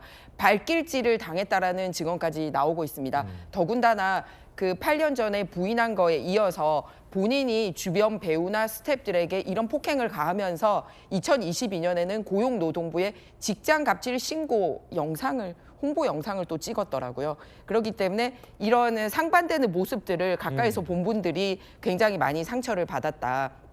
그렇기 때문에 그냥 일방적으로 이 사람이 뭐 여권에 이런 친한 사람이기 때문에 마치 소년범 시절에, 어린 시절에 단 한 번 쉴 수 있었던 걸 이 사회가 비판하는 것처럼 프레임을 전환시키는 것은 잘못됐다라는 얘기를 하고 싶습니다. 네. 왜냐하면 소년범 사건이 없어도 이 정도 그 관계자들하고 그냥 얼음 하나 날리거나 뺨 하나만 때렸어도 그것만으로도 충분히 논란이 될 수 있는 사안이거든요. 네. 여러분 어떻게 생각하십니까? 이 구독자들과 또 우리 시청자들, 국민들의 의견도 상당히 좀 궁금해지는 대목입니다. 하피풀 함께하고 있습니다. 두 번째 주인공 만나보시죠. 조희대 대법원장인데요. 민주당과 정부가 추진하겠다는 이 내란 재판부에 대해서 법원장들 그리고 일선 판사들도 진보 성향의 판사들도 위헌 요소가 크다라며 반발을 했습니다. 전국 법관회의 각급 법원 대표 판사들 협의체예요. 내란 재판부는 위헌성 논란과 재판 독립성 침해가 우려된다. 신중한 논의 촉구한다라고 우려를 표명했습니다. 법원 관계자 민주당이 지나친 사법부 내란몰이에 회의감을 느꼈을 것이다라는 중앙일보 보도도 있습니다. 진보 성향의 재판장들도 상당한 우려를 표명했다는 보도도 많습니다. 자, 위헌 요소를 최소화하면서 내란 재판부 문제를 접근하겠다. 대통령실도 약간 톤 다운된 발언을 했는데 내란 재판부 자체가 이제 위험성이 있다. 법관들은 이런 문제를 제기하고 있어요. 어떻게 보십니까? 계속 추진하는 겁니까? 일단은 어제 의총에서 결론은 못 냈고요. 네. 각계각층의 의견을 좀 더 수렴하자. 또 로펌의 또 의견도 조금 견해도 좀 묻고 이렇게 하기로 이제 결론 내린 거잖아요. 다만 이제 연내에 좀 처리해보겠다라는 입장에는 변함은 없는 것 같습니다. 네. 근데 그럴 거면 법사위 통과시키지 말고 또 다시 새롭게 발의를 해야 되잖아요. 수정안을 뭐 본회의에 뭐 올리는 방법도 있겠습니다만 그래서 조금 미리 이런 의총을 좀 여러 차례 거쳤으면 더 좋았겠다라는 게 법사위는 근데 후루룩 통과된 거죠 이미? 예, 통과가 됐습니다. 그래서 이제 좀 아쉬움이 있는데요. 그래도 다행한 일이라고 생각합니다. 만약에 이게 위헌 소지가 있어서 나중에 재판 자체가 무효화되는 그런 우를 범해서는 안 되기 때문에 사전에 의총에서 조금 지혜를 모은 건 잘한 일이라고 생각을 그럼 하고요. 여권 내부에서도 제동이 걸렸다 이렇게 해석해도 되는군요. 그렇습니다. 그러니까 내란 전담 재판부 자체는 만드는 게 맞다. 왜냐? 재판의 신속 공정성을 위해서 그리고 지금 직위원 재판부에서 비롯된 사법부의 불신 이런 걸 해소하기 위해서는 전담재판부가 필요하다는 데는 공감대가 형성이 된 거고요. 다만 뭐 이제 법무부 장관이 추천한다거나 그 추천 네. 인사들 있잖아요. 헌법재판소 뭐 사무처장이나 뭐 이런 그 추천 인사가 그러면 이게 그 독립성을 해치는 부분이 아니냐, 네. 상권 분립의 의미를 퇴색시키는 부분이 아니냐, 이제 이런 문제 제기들이 있었기 때문에 이 부분에 대해서는 좀 논의를 해보자. 그리고 위헌을 최소화가 아니고 위헌을 없애야죠. 최소화하는 건 한다는 말은 위헌이라는 얘기잖아요. 그런 점에서 좀 더 신중하게 해야 된다라는 그게 의원들의 중론이었던 것 같고요. 저는 시간이 며칠 더 걸리더라도 그런 부분들은 해소하고 가는 게 당연히 맞다고 생각을 합니다. 네, 김관삼 변호사께서 보시기에는 위헌 논란 하는데 뭐가 위헌 논란이라는 겁니까? 아니 뭐 한두 가지가 아니잖아요. 일단 재판부 구성하는데 뭐 헌법재판소 사무처장, 법무부, 뭐 대한변호사협회 왜 법관 구성원인데 외부에서 지금 상권 분립이 헌법에 규정되어 있는데 왜 그러는 거예요? 이게 16조에 있는데 이게 가장 전형적인 유언적인 요소예요. 더군다나 그 보면 이제 재판에 어떤 뭐 그 기간도 완전 정하고요. 여러 가지 더군다나 뭐 사면도 못하게 하고 뭐 이런 내용이 들어가 있는 거거든요. 이건 헌법의 기본권을 완전히 침해하는 거죠. 그리고 지금 민주당을 제외하고요. 지금 법관 대표회의 자체도 사실은 회의 자체의 의장단은요. 우리 법 연구회랄지 국제인권법학회 상당히 친여 성향의 판사들이 법관회의를 주도하고 있거든요. 근데 거기에서도 법 왜곡죄랄지 내란재판 문제 있다고 지금 지적을 하잖아요. 법원장들도 마찬가지잖아요. 그럼 민주당을 제외하고는 다 이건 위헌 요소가 있다고 얘기를 하는데 민주당만 위헌 요소가 없다는 식으로 얘기를 하고 있는 거예요. 그다음에 내란재판부가 과연 필요하냐 그 부분에서 말씀을 드리려고 하면 지금 신속하게 공정하게 재판을 한다는 거 아니에요? 대한민국 역사상 이렇게 큰 사건이 이렇게 신속하게 진행된 적이 있습니까? 1월 달, 2월 달이면 제가 볼 때는 김건희 씨하고 윤 전 대통령에 대한 재판이 선고 결과가 나와요. 대통령에 대한 재판, 내란 재판도 이렇게 빨리 진행된 적이 있어요? 제가 볼 때는 중형이 선고될 겁니다. 그런데 왜 자꾸 신속 얘기를 하느냐? 제가 볼 때는 내란 재판부가 만약에 구성이 되면 재판은 늦어지죠. 왜냐하면 사건이 내란 재판부로 가야 할 거 아니에요. 그러면 공판 절차도 갱신해야 하고 증거조사 다시 해야 돼요. 그럼 재판이 고물처럼 늘어질 수밖에 없어요. 그러면 내년 지방선거를 넘기게 되겠죠. 그러니까 내란 재판 법 자체가 재판 신속법이 아니고 재판 지연법이다. 그럼 왜 재판 지연을 하려고 할까? 내년 지방선거 있잖아요.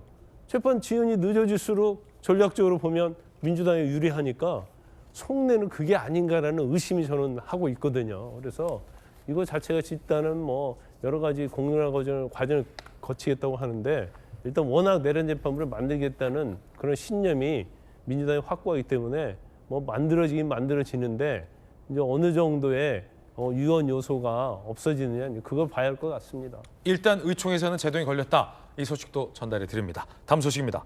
연말연시 음주 단속이 많습니다. 음주하시면 안 됩니다. 그런데 경찰의 음주 측정을 피해 도주하던 차량이 추돌 사고에 화재까지 일으켰습니다. 김대욱 기자가 취재했습니다. 전조등을 켠 승용차 한 대가 빠른 속도로 달려옵니다. 속도를 줄이지 않더니 신호를 기다리던 차량 뒤를 그대로 들이받습니다. 승용차를 뒤따라오던 경찰차도 겨우 멈춰섭니다. 큰일 났으니까 경찰차를 피해서 왔다가 그랬나 보던데. 충북 충주시 도로에서 승용차가 신호 대기 중이던 차량들과 충돌하면서 3명이 다쳤습니다. 사고 충격에 차량에 불까지 붙어 희뿌연 연기가 도로를 가득 채웠습니다. 사고를 낸 30대 승용차 운전자는 음주운전 의심 신고를 받고 출동한 경찰을 피해 도주 중이었습니다. 경찰에 쫓기던 음주운전 의심 차량은 차량 석 대를 들이받으면서 앞범퍼가 형체를 알아볼 수 없을 정도로 부서졌습니다. 경찰이 수차례 정차를 요구했지만 1.6km가량을 달아나다 사고를 낸 겁니다. 의심 차량을 발견하고 멈춰라 이제 서라 이렇게 하는 거지. 정차 요구 불응하고 도주한 거예요. 경찰은 사고를 낸 운전자가 음주운전을 한 것으로 보고 체열 검사를 의뢰한 상태입니다. 음주 여부가 확인되는 대로 정확한 사고 경위를 조사할 방침입니다. 채널A 뉴스 김대욱입니다. 강력한 남자와 함께 강력 사건을 추적하는 시간입니다. 도직구 강력반 시작하겠습니다. 오늘도 강력한 남자 모셨습니다. 김은배 반장님 나오셨습니다. 어서 오십시오. 안녕하십니까. 강력. 첫 번째 사건 단서부터 보겠습니다. 자, 첫 번째 사건의 단서는 박나래 씨인데 박나래 씨가 매니저 측과 합의는 한 것 같아요. 그런데 여전히 남아있는 의혹은 역시나 불법 의료 행위 혐의입니다.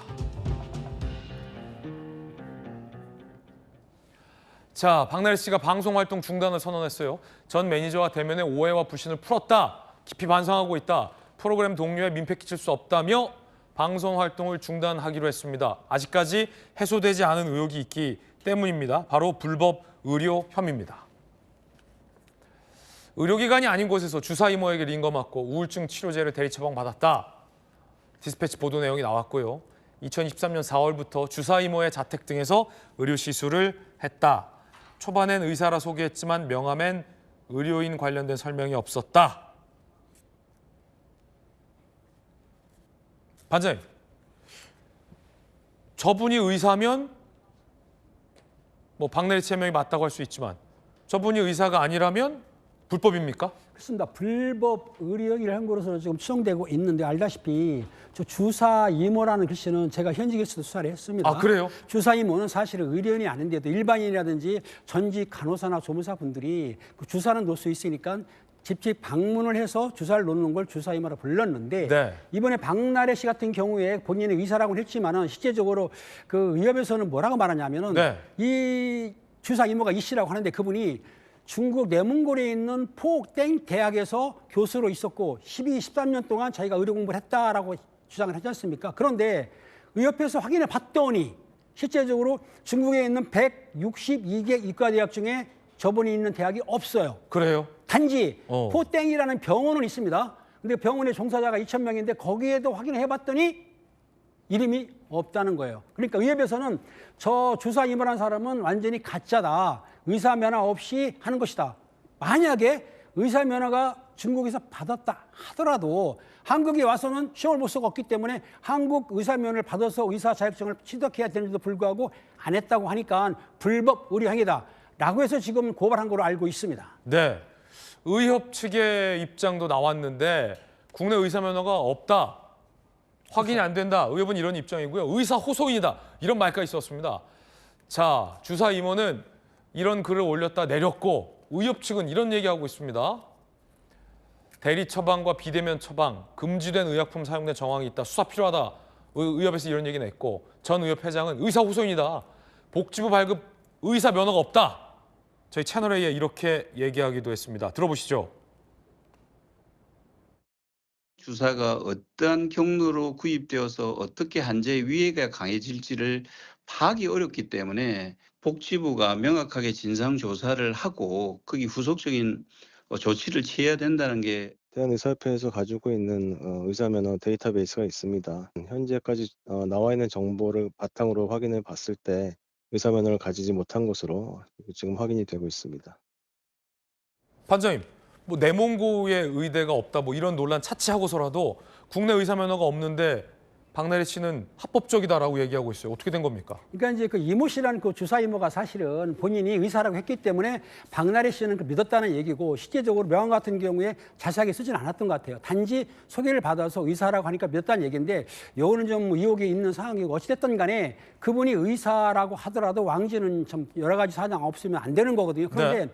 지금 나오는 상황을 보면은 왕진이 아니고 의사가 아닌 것으로 나오고 있습니다. 예. 그리고 뭐 내가 보기에는 실제적으로 외국서 취득하기가 쉽지가 않거든요. 근데 본인이 했다고 하는데 SNS에 보게 되면 자기가 올렸다가 삭제했지 않습니까? 그리고 보사는 본인이 의사 면허가 있는 것처럼 박나래 씨를 속일 수도 있지만 박나래 씨가 의사가 아닌 걸 알면서도 투여나 투약을 받았다고 한다면 네네. 같은 공범으로 처벌받을 수가 있는 것이죠. 아, 그렇군요. 복지부 관계자도 이런 얘기했습니다. 함께 보시죠. 의료계에선 불법 의료 행위의 가능성이 크다라고 보고 박나래 씨 측은 문제될 부분은 없다라고 주장하고 있지만 의료법상 무면허 의료 행위 시 5년 이하 징역 5천만 원 이하 벌금인데 보건복지부에서는요. 의료법 위반을 알고도 적극 요청했다면 환자도 공범으로 처벌 가능하다라고 입장을 밝혔는데 이 부분이 가장 관건이 될 걸로 보여요. 결국은 이 문제가 해결되지 않아서 박나래 씨가 방송 활동을 중단한 걸로 보이는데 반장님께서 보시기에 수사를 해봐야겠지만 다수 주사 이모를 불러서 이 링거 등을 투약받았다는 거죠. 그런데 그중에는 처방전이 있어야만 되는 약물이 건네졌다라는 의혹도 제기됐는데 박나래 씨가 정말 몰랐을까? 의사가 아니라는 걸. 이거는 이제 수사기관에서 수사를 해봐 알겠지만 일단은 주사 이모라는 분이 대리 처방으로 받을 수도 있고요. 전문 의약품은 거래가 안 되지 않습니까? 네. 그러면 중간 도매사로부터 몰래 빼돌릴 수도 있습니다. 어쨌든 간에 그 불법 의약품을 박나래 씨한테 투약했다는 얘기는 어느 정도 박나래 씨가 알고 있는데 투약한 약 중에서 혹시 뭐 졸람이나 제팜류가 있다고 한다면 그거는 향정신성 의약품이거든요. 네. 향정신성 의약품은 마약류 관리법률에 들어있는 거예요. 그렇다면 그런 약품을 투약했다 그러면 이거는 마약사범으로 처벌할 수 있거든요. 그러니까 이게 지금 의료법 위반뿐만 아니라 약사법 위반, 또 마약류 위반뿐만 아니라 저게 지속적이고 상습적으로 하고 돈을 받았다고 한다면 보건범죄특별조치법으로도 처벌받을 수 있기 때문에 주사 임원은 강력하게 처벌받고 네. 또 따라서 박나래 씨도 그걸 알고 투약을 받았다고 한다면 같이 처벌을 받는 것이죠. 가장 관건이 박나래 씨가 알았을까 몰랐을까인데 박나래 씨 측 매니저와 주사 이모가 나눈 대화를 보면 한번 보시죠. 취침 전 약 받을 수 있을까요? 알고 있어. 지금 많이 준비하려고 처방 좀 모으고 있어. 이번 주 내로 2달치 준비될 듯해. 자, 보면 박나래 씨 측이 주사 이모가 다른 사람의 명의의 처방전을 모으고 있다.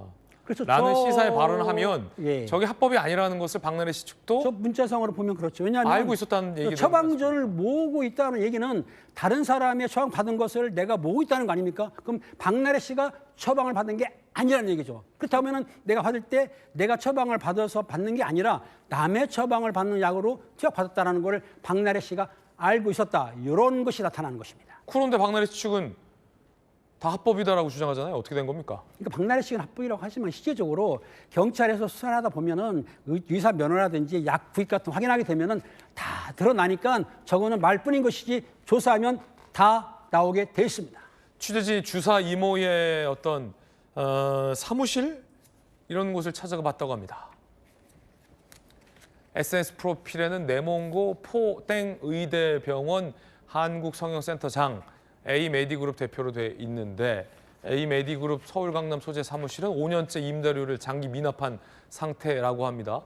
보도에 따르면 오피스 관계자는 21년도부터 연락 안 됐다. 내용 증명도 여러 차례 보낸 기록이 있다라고 주장을 했습니다. 이거 어떻게 봐야 됩니까, 반장님? 저 내용을 보게 되면 사실은 뭐 센터장, 뭐 이런 예의 메디컬 센터 이런 거는 다 허위라고 보이고요. 지금 21년도부터 임대료를 못 낼 정도로 열악하다고 한다면 명함만 그럴듯하게 했을 뿐이지 실제적으로는 제가 보기에는 옛날 제가 수사한 것처럼 가짜 의사면을 가지고 가짜로 가면서 그러니까 지방 쉽게 얘기해서 가정집 다니면서 주사를 놓거나 투약하는 분들이 계시거든요. 네. 그런 종류의 한 사람일 가능성이 매우 높습니다. 네.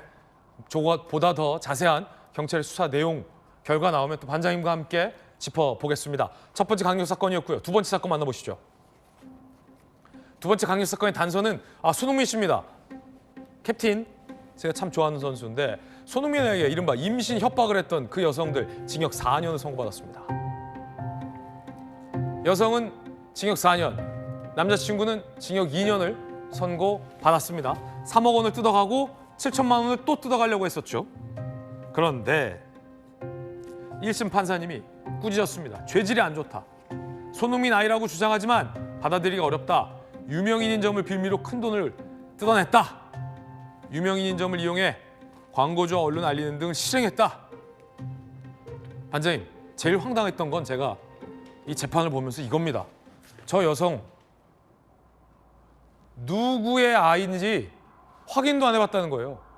아이 아빠가 누군지 확인도 안 해봤다는 거예요. 그러고서 손흥민에게 당신의 아이를 임신했다라고 얘기했다는 겁니다.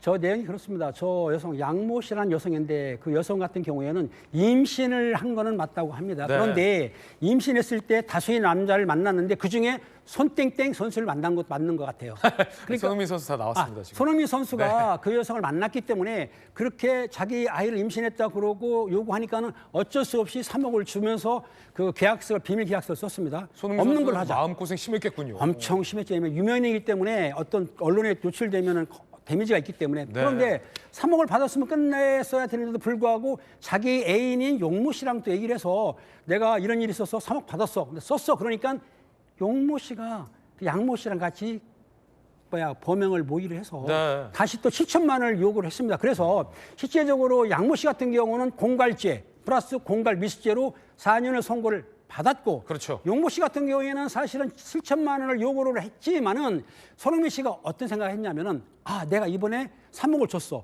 그런데 7천만 원을 또 줬어. 그럼 끝이 아니야. 계속 이걸 빌미로 돈을 요구할 거야. 그런 마음이 들기 때문에 솔직하게 경찰에 신고를 한 것입니다. 손흥민 선수가 잘했네요. 잘한 거죠. 만약에 7천만 원을 줬으면은 다음엔 1억, 다음엔 2억 계속 이어갈 건데 어차피 드러날 거 신고하자 신고했기 때문에 재판부에서는 유명인을 상대로 해가지고 약점을 잡아서 공갈, 즉 돈을 요구했다. 이걸 굉장히 안 좋게 봤기 때문에 그 양모 씨는 4년. 그렇지만 공갈 미수, 사실 공갈 미수 같은 경우에는 웬만해서는 실형을 잘 안 살리거든요. 그런데도 불구하고 실형 2년을 선고를 했던 것이죠. 그렇군요. 이런 식의 유명인을 상대로 한 범죄는 정말 무서운 범죄입니다. 강력사건 함께하고 있습니다. 세 번째 사건도 풀어보겠습니다. 자, 세 번째 사건은 반박의 재반박. 이 사건 어떻게 된지 모르겠습니다. 호텔에서 여교사가 남학생과 함께 부정한 행동을 저질렀다라는 의혹이 제기됐던 이 여교사 사건인데 여교사 측이 반박을 했습니다. 그 여교사의 아버지예요. 여교사의 아버지. 류중일 전 감독 며느리에 부친하니까 세 단계 건너뛰는데 여교사의 부친하면 간단합니다. 여교사 측이에요. 딸은 학생들과 함께 호캉스를 가서 룸서비스 시켜 먹고 사진 찍고 놀기도 했다. 그런데 지금 문제가 되는 건 저 남학생과 간 건데 학생들과 함께 호캉스 간 건 아닌데 말이죠. 저 남학생이 대학 면접 전날 저 남학생이 대학교 근처에서 자고 싶다고 해서 딸은 아이도 있으니 따로 자라며 간이 침대를 결제했다. 같은 방에서 자긴 했지만 간이 침대를 결제했다는 얘기예요.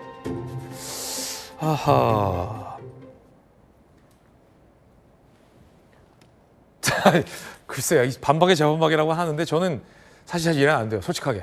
그렇습니다. 저거는 그 유 감독이 국민청원을 해가지고 드러나게 됐는데 이겁니다. 쉽게 얘기해서 그 고등학생이라고 한 방에는 잤는데 부적절한 관계는 안 했다. 이유가 뭐냐? 자기 아들도 있었고 거기에 간이 침대를 놨다. 어디에? 한 방에 간이 침대를 잤기 때문에 그런 관계가 없었다고 하는데 저거를 신고한 사람 같은 경우에는 남편분이 보면은 사실상 지금 보시잖아요. 동영상이 같이 간 것도 있지만 같이 부적절하게 신체적 접촉하는 게 나오거든요. 그렇기 때문에 그것을 부적절한 관계라고 하지만 본인은 너네가 봤냐? 잠은 잤지만은 한 방에 잤다. 하지만 관계는 안 했고 간이 침대에서 잤다. 그런 사실 없다고 주장하고 있는 것이에요. 뿐만 아니라 그거를 빌미로 해서 우리한테 40억 상당을 요구하고 있다 해가지고 그 신고를 했던 것 같아요. 그래서 그 남편분이 사실은 벌금 300만 원을 맞았거든요. 그 공갈한 힘을 해가지고 그렇기 때문에 네. 이 남편의 아니죠 그 여성의 아버지 같은 경우에는 지금 언론에 호소하는 게 뭐냐면 딸이 잘못은 있었지만 불륜 관계도 아니고 그걸 기활해서 전 남편이 많은 돈 40원의 위자료를 요구하고 있다. 이렇게 지금 언론에 반박하고 있는 상황인 것입니다. 하나하나 좀 뜯어보죠. 그럼 지금 부적절한 관계는 없었다라는 게 여고사와 여교사 아버지의 주장인데 저 행위 자체도 사실은 적절한 행위입니까? 적절하진 않은데 저행으로 처벌할 수는 없습니다. 그런데 지금 문제가 뭐냐면은 저 남학생이 18세 미만일 경우에 성관계를 했다고 한다면 동의했다 하더라도 아청법으로 처벌을 받거든요. 근데 경찰에서 수사를 해봤더니 18세 미만일 때에 관계한 것은 나오지 않는다 해서 그래서 무혐의 처벌을 했습니다. 그러니까 저 아버지 입장에서 볼 때는 우리 딸이 경찰 수사 과정에서 무혐의 받았기 때문에 부적절한 관계를 한 일이 없다고 주장하는 것이고 저 남편 측에서는 뭐냐면 무슨 소리냐. 그전부터 계속 호텔에 드나들고 카드도 결제했고 그렇기 때문에 관계했다는 얘기인데 19세 이상일 때에 관계하게 되면 사실은 아청법 적용이 안 되기 때문에 처벌은 받지는 않습니다. 네. 그러면 한 방에서 잤지만 간이 침대를 결제했으니 부적절한 관계는 없었고 입맞춤은 했지만 격려의 의미로 했으니 괜찮다라는 주장인데 이혼 소송은 또 이 며느리 측이 여성 측이 패소했거든요. 자, 40억 요구를 했다라는 걸 두고도 진실 공방입니다. 일단 전 남편은 이 벌금을 선고받았다라고 이 사위죠. 사위죠. 네. 그러니까 여교사에 부친은 얘기했고, 자 사위의 입장 보죠. 결혼 전 한쪽이 외도하게 되면 모든 걸 놔두고 몸만 나가자는 약속을 했다. 약속했다면 요구한 거다. 자, 그러면 이 친정 아빠죠. 결혼 전엔 좋은 이야기만 하지 그런 얘기 했겠나. 말도 안 되는 소리다. 얘기하고 있습니다.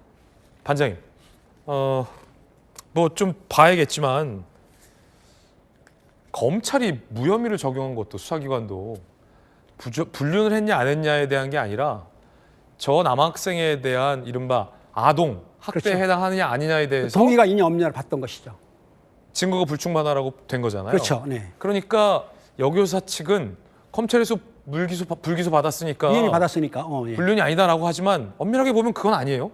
그렇죠. 일단은 불륜 정의가 좀 확대시키면 민사에서는 확대했기 때문에 불륜이라 보는 것이고 지금 저 전 남편은 너네 불륜이 맞다. 물론 그 형사 과정에서는 무혐의 받았지만 실제적으로는 그 관계가 맞기 때문에 왜 CCTV라든지 여러 가지 상황, 뭐 카드 결제를 보면은 확인된다고 했기 때문에 민사 재판에서는 인정을 했어요. 했기 때문에 그 이혼이 되는 것인데 사회가 40억 요구한 거에 대해서는 공동 지분을 인수해라. 그리고 위자료 20억 해가지고 40억이라고 요구한 건 맞는 것 같습니다. 그런데 어찌됐든 간에 저거를 처음부터 한쪽이 불륜하게 되면은 모든 걸 포기한다는 각서는 있냐 없냐가 논란이긴 한데 현재로 보기에는 각서는 없는 것 같아요. 그렇군요. 단지 구두상으로 결정했는지는 그건 두고 봐야 되지만 어떻든 간에 40억을 요구했다는 것 때문에 약간 이 사건이 잠잠하다가 수면에 올라온 이유는 그러면 40억 요구하려고 저랬던 거 아니야? 라고 생각하는 분도 계시기 때문에 하지만 본질은 변하지 않죠. 어찌됐든 부적절한 관계가 정확하게 확인할 수는 없지만 둘이 즉 고등학생하고 네. 여교사가 한 방에서 간의 침들을 줬고 자기 아들을 데리고 잤다는 것에 대해서는 비난을 면치는 못할 것 같습니다. 네. 세 가지 항의 사건 김부회 반장님과 함께 풀어봤습니다. 반장님 감사합니다. 감사합니다. 60초 광고 보고 돌아오겠습니다. 네, 오늘 저희가 준비한 소식 모두 다 전해드렸습니다. 잠시 후 아래 주소에서 김진의 더 라방이 시작됩니다. 못다한 이야기 최고의 전문가들과 함께 이야기 나눠보겠습니다. 저희들은 잠시 후에 뵙죠. 오늘 하루는 분명 어제보다 나을 겁니다. 좋은 하루 되십시오. 고맙습니다.